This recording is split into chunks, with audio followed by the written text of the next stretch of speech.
കോഴിക്കോട് ജില്ലയിലെ വടകരയിൽ നിന്നും 5 കിലോമീറ്റർ അകലെ മേമുണ്ടയിൽ സ്ഥിതി ചെയ്യുന്ന ഹൈന്ദവ ക്ഷേത്രമാണ് ലോകനാർകാവ് ഭഗവതി ക്ഷേത്രം. ഈ ക്ഷേത്രത്തിലെ ചുമർ ചിത്രങ്ങൾ പ്രശസ്തമാണ്.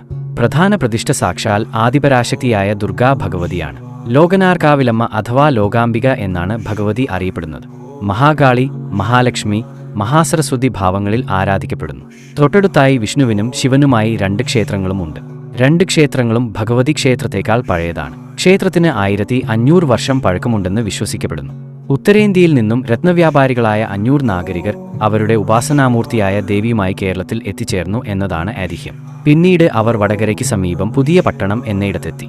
പുതിയ പട്ടണം പിന്നീട് പുതുപ്പണം എന്നറിയപ്പെട്ടു. അവിടെ പ്രദേശവാസികളിൽ നിന്നുണ്ടായ ചില എതിർപ്പുകൾ മൂലം മേമുണ്ടയിലെ ഓലാമ്പലം എന്ന സ്ഥലത്ത് നടന്നിരുന്ന നാട്ടുകൂട്ടത്തിൽ എത്തി അഭയം അന്വേഷിച്ചു. ഒടുവിൽ സമീപത്തുള്ള കൊടക്കാട്ട് മലയിൽ അവർ എത്തി ദുർഗാ ഭഗവതിയെ പ്രാർത്ഥിച്ചു. ദേവി പ്രത്യക്ഷപ്പെട്ട് കൂട്ടത്തിലെ കാരണവരോട് ഒരു അമ്പെയ്യാനും